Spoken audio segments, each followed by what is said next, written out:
What's good, everyone, and welcome back to another reaction video. Today we're reacting to Game Theory Roblox. Doors just open the gates of hell. Now, there is only one thing I can really think of when it comes to this, and that is the fact that the new floor has now been added. And if that's the case, we are literally probably going, the case of the title being true is more than likely to be the case. For those that don't know what Doors is, and I'd be surprised if you didn't, but Doors is basically the case of starting from the first door of the whole game and trying to reach door 100 while doing multiple things, going through obstacles, trying to evade things, trying to survive things, trying to deal with a voice that's supposedly supposed to be something angelic and helpful. And then a case of when it comes to the next part of going from door 1 to 100 is the case of dealing with a snarky voice that's somewhat helpful, and probably sooner or later dealing with a demonic voice that's going to literally make our lives living HELL hockey stick. And let me get into that bit, because that is going to be referenced into a whole thing where three spirits are being referenced to like this certain case in human history from the real world about certain methods, ways that people idolize, pray to, beg for forgiveness, and all this and all that when it comes to certain very what's the proper word? Let's just say it's a very complicated system that involves good, bad, neutral, craziness kind of stuff. And it is worst to best case scenario kind of thought process to kind of neutral here and there. So yeah, that's what I would like to call this. But yeah, with this all said though, I'm kind of interested where this is going. I'm kind of wondering if this is going to be the whole cave thing, but I may be wrong, so yeah. Anyway, if you enjoyed this reaction video, hit the like button below. Hit the subscribe button to support the channel, support the content provided, and so on and so forth. Hit the notification button to be notified immediately when your video comes out, whether it be another reaction video or one of the gameplay series that I'm doing right now. Either one. And finally, if you have any videos you would like to recommend, then put it down in the comment section below, and I'll react to it as soon as possible. Though I should say one last thing, so yeah, the link to this video is going to be down in the description below, so be sure to give Game Theory some love and support for the video that they made that I'm reacting to. Just, just give them some full support for the video they made. And with this all said, let's see what's going on here in Doors, shall we? Floor 2 has arrived, and it is hard. No, I'm getting eaten! No, what the heck? I'm dead. Where did the sparkles go? They're so common down here. Ah! But while all of us creators were distracted focusing on the new levels and enemies, the Doors devs quietly made some graphical changes to the original Floor 1 logo. Wait, they did? Does that mean they changed Floor 2? And now we're going to the cave system. Okay. Give me what they did. What did they do? What they added changes everything that we know about the lore of this franchise. Let's just say, if you guys thought the mines were hell, you ain't seen nothing yet. Hello, Internet. Welcome to Game Theory, the show that's excited to have more floors for Doors lore. That's right, the Minds update for Roblox Doors has finally arrived, and behind every new door is a bunch of new lore to discover. It's like the best game show ever. What's behind door number 1? Lore. What's behind door number 2? More lore. Everybody wins, especially us. With each new update, we are being given more and more clues to solve the story of this mysterious world. Our current theory is that we are playing in a hotel from the 1940s, one that was turned into a medical facility during World War II. Now, it's haunted by the spirits of those who died here, as well as a culty experiment or two. But not every force has been an evil one. A blue light known as guiding light is helping us to escape the clutches of these evil monsters, lighting up doors, giving you items like the crucifix to help defend yourself, and telling you how to avoid the monsters when you die. They're basically our guardian angel, although according to the wingdings on the crucifix's binding circle, they are actually actually known as an architect, likely because they helped guide us through the labyrinth of doors in this hotel. A magical architect would probably know the layout of the building, even if it never looks the same twice. Which leads us to today and all the lore that is waiting for us down on floor 2. On a surface level, it's just a lot more of the stuff you loved from the original. Try to walk through 100 doors without dying to the various entities. Only this time, you're not in a hotel, you're in a mineshaft. Truly, this is innovation that excites. Of course, I'm kidding. There is a lot of great changes that have been made for this update. We've got new entities like the Gloom Bats, Giggles, and Grumbles. We've got new mechanics like the minecart puzzles and chases, exploding rooms, and hidden codes to power generators. We even have a platforming style boss battle against the main villain of this floor, our old pal Seek. Though he's clearly let himself go a bit. What happened to you, man? You were literally running after me a few floors ago. You can't let losing to me get you like this, especially when you have been the missing piece of our lore puzzle since the very beginning. Yep, Seek's rise from random entity to final boss battle isn't just for a change in mechanics. It's highlighting how important he is to the lore of this franchise, and that we have been wrong to not have theorized about him sooner. Yeah, that's kind of my bad. So grab your glow sticks, friends, because we're about to shed some light on the mysteries hidden in the minds of Roblox doors. As I've mentioned, this new floor has added a lot to this game, but before we dive into the stuff going Okay, that's a bit concerning now that I think about it. But also, it was theorized on what could happen, so let's see if it really is going to be that case. Other than that, though, this is some disturbing design choices.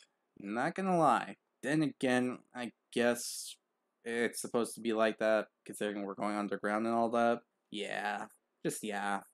going on there, I wanted to check out some of the changes this update brought to other parts of the game. There have been some minor tweaks like how some entities spawn, move around, and interact with the player throughout the hotel. Most of them have just been quality of life changes. That is, except for one. The courtyard got a massive graphical overhaul, and the biggest difference to me was that there is now a pedestal placed in front of the angel statue that we've been theorizing about. On that pedestal, there is a code written in wingdings. Wingdings seem to be one of the ways that we are being given crucial information by the devs in this franchise. Last time they revealed huge details about guiding light and the architects through the crucifix's binding circle. So whatever this says is likely going to be very important. And indeed it is. Translating it gives us a single word: limbo. Limbo has a few interpretations in various religious cultures, but the most common and well-known interpretation comes from a set of narrative poems, Dante's Divine Comedy. Dante was a religious philosopher who wrote these poems while he was questioning his own faith, feeling like he'd lost his way. He wanted to explore the ideas of heaven and hell, and so he wrote poems about him traveling through those worlds. First up was the poem Dante's Inferno, where he goes through the 9 circles of hell. Limbo is the very first circle, and those who reside there were generally considered good people, but were not baptized or were from other religious backgrounds. Even though they weren't Christian, because they were good, they were saved from the torture of the lower circles of hell. Dante therefore describes Limbo as a green and luscious landscape, separated from the real world by a large river, and within its woods is a flowing brook and a castle. But why am I telling you this? Outside of the word limbo being mentioned on the statue, it doesn't really seem like there's any connection with Dante's Divine Comedy. That is, until you get through door 200 and escape the mines. As we climb up the ladder, we find ourselves in a forest. Behind us is a large river that separates us from any other land. We cross a flowing brook, and finally, we arrive at, you guessed it, a castle. Coincidence? I think not. This game isn't taking place in a real-world hotel.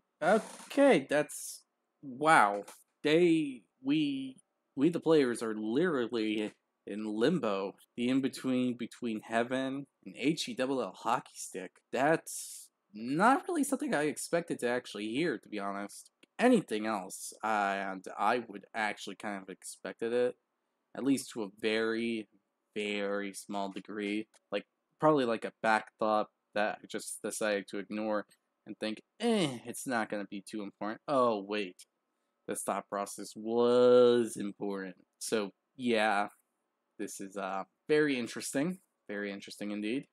like we first believed, we are in the afterlife. And yes, I know the creators have said this game isn't religious, but when they keep adding religious images and languages like this, what's a theorist supposed to do? This place being limbo would explain so much of what we've been seeing. The afterlife in Dante's Divine Comedy is described as physically impossible in many ways, defying all laws of physics and logic. Suddenly, the impossible construction of the hotel, the mineshaft, the sewers, it's all possible if this isn't a real hotel from the 1940s, but instead part of the afterlife. Plus, the connections to Limbo don't stop there. In a previous theory, we spoke about El Goblino and how he seems to be a perfect match for a creature from Spanish-speaking folklore, the Duende. They are gnome or goblin-like creatures who hide in the walls to try to scare humans, just like El Goblino does throughout your run in the hotel. But the key detail is that the Duende are commonly the spirits of infants that have died before they were baptized. And one of the common sights in Dante's Limbo is exactly that. Infants who weren't baptized. Their spirits weren't cleansed of original sin, and so now they are forced to wander for eternity with no chance of escape. Although that doesn't seem to be the case for us. We aren't sitting around letting eternity pass us by. We are actively trying to escape in some way, getting through the 100 doors of the hotel and the 100 doors of the mines, all with the help of guiding light. Why guiding light has been helping us and not any of these other poor trapped spirits has been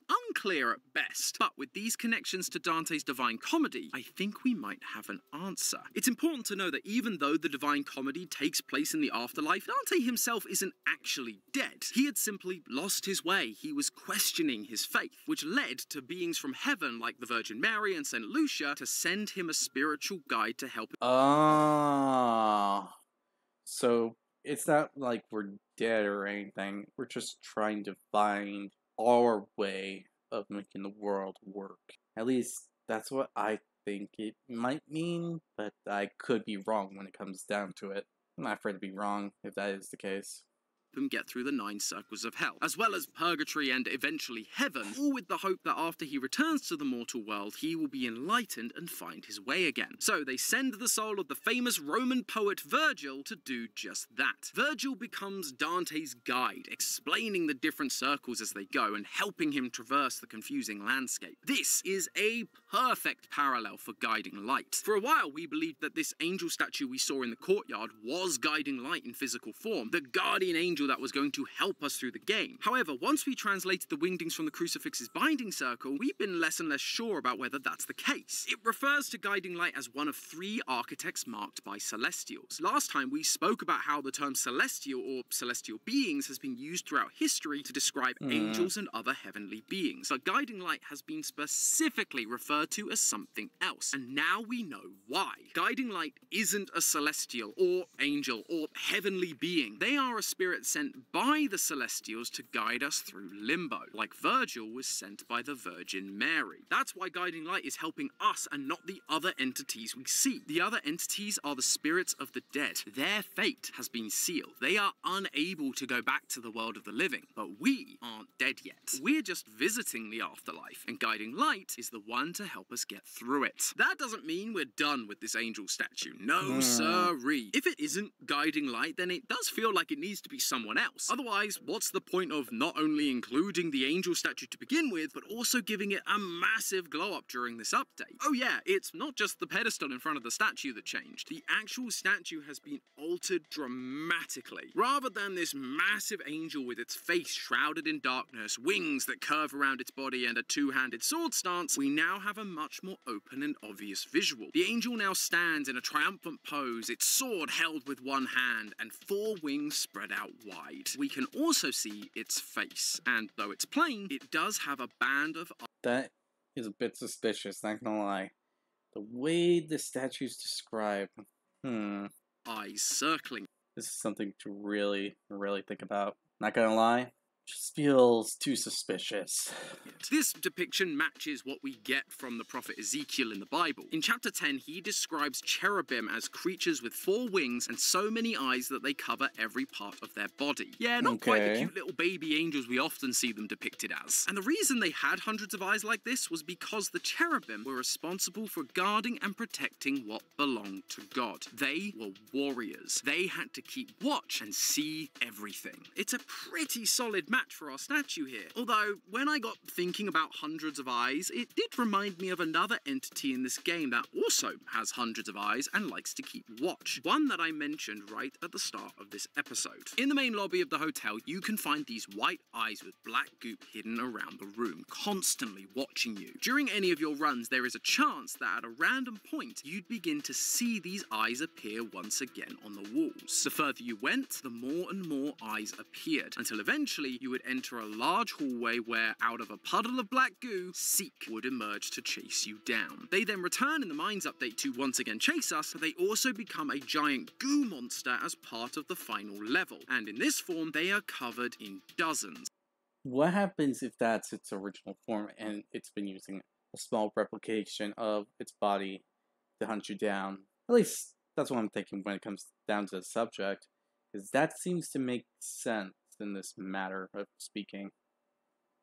Of eyes. Seek is constantly being shown to be an entity with hundreds of eyes connected to them, and they have been watching us throughout the hotel and the mines. Just like the cherubim use their eyes to keep watch for dangerous threats. That's right, theorists. I am telling you that I believe our goopy boy Seek is in fact an angel like the one we see in the courtyard. One of the entities that this game calls a celestial. I know, it sounds ridiculous. Lots of eyes aren't the only thing that makes an angel an angel. And outside of that detail, Seek looks nothing like the angel we see in the courtyard. Plus, angels are supposed to be good, right? They're here to defend and protect the innocent. It's the Celestials that gave us guiding light to help us, and he actively guides us during Seek's chase sequence. He blocks Seek's path with a blue seal over the door. He even makes a cart appear beneath us to help us escape. Guiding light and Seek are on opposite sides. And if guiding light is on the side of the heavenly Celestials, then Seek cannot be an angel. Or so you would think, until you remember the inspiration that comes from Dante's Inferno. Right now, we are in the afterlife, in limbo.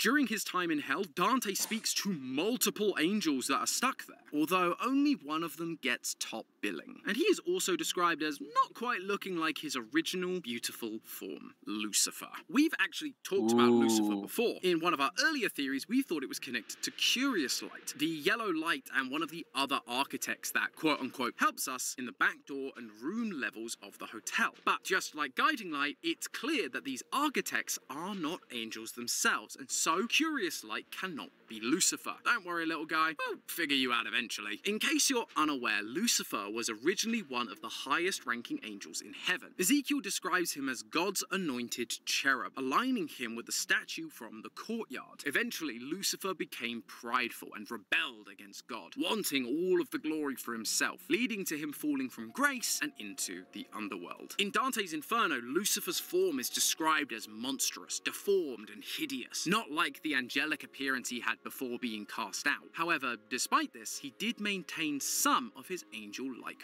features, most notably his multiple eyes. So, even though Seek may not look like an angel, the fact he shares one of the few features Lucifer maintained after his fall from grace certainly makes it seem like these two are connected. Lucifer has also been depicted as a creature made from black goo, taking on a humanoid form in shows like Supernatural, though I'm not sure this specific detail is intentional. Maybe the devs are just fans of the show, but I thought it was interesting to call out nonetheless. It is more than just his appearance though. Seek also shares a lot of his power set with Lucifer as well. One of Lucifer's powers is that he's a shapeshifter, becoming a snake to deceive Eve in the Garden of Eden, as well as tricking humans by appearing to be an angel of light when he is anything but. Likewise, Seek is able to shapeshift into whatever he needs, be it a humanoid, a big blob, or hundreds of arms that try to grab you as you escape. Lucifer is commonly associated with being able to control fire due to his power over hell. During Seek's chase, the entire...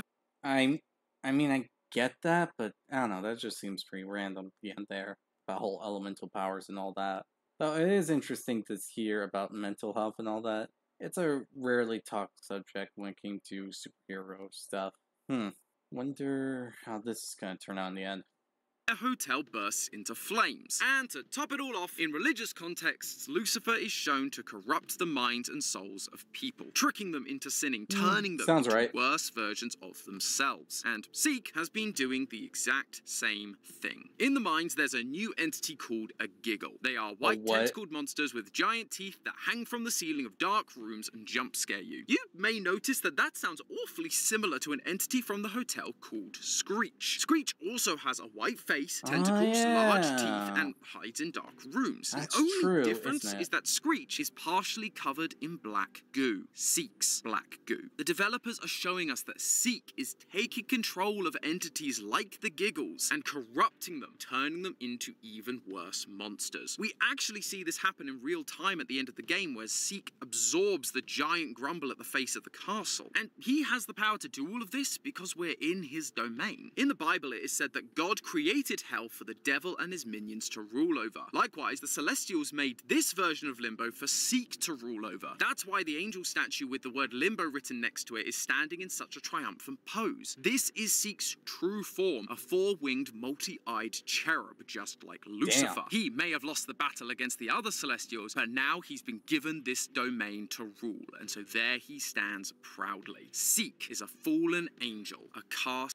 Yeah, honestly didn't expect that, but especially when coming down to doors, I honestly didn't expect it, and it just feels a little strange to hear it for some reason. But I think that might just be a me thing. At least I hope so. Like, Out Celestial. We are on his turf, which means that his power is only going to get worse from here. When Dante and Virgil enter the castle inside of Limbo, they find the spirits of history's wisest men. After spending some time with them, Dante and Virgil continue on their journey, heading to the second circle and continuing to go deeper and deeper into hell, until eventually they reach the center of hell and come face to face with Satan himself. This castle isn't going to be our safe fortress. Inside there are going to be more powerful spirits because we're actually heading deeper into Limbo. So if you thought the mines were a challenge, you better get ready for even more pain. No, it was right there! Are you kidding me? Oh my gosh, dude!